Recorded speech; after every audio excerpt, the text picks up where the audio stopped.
So kung bago ka pa lang sa channel ko, huwag kalimutang mag-like and subscribe. So for today's video, pag-aaralan naman natin kung paano ginagamit ang much and many at kung ano ang pinagkaiba nito.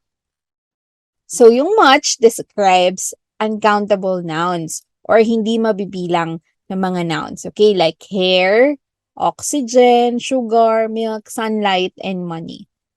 Okay, so for example, there is too much sunlight in her room.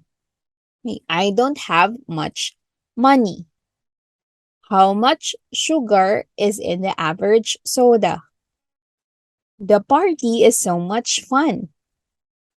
There isn't much water in the pond. So again, ginagamit natin yung much for uncountable nouns or hindi mabibilang na mga nouns. Okay? Next, for many naman, it describes the countable nouns or yung mga nouns na mabibilang natin.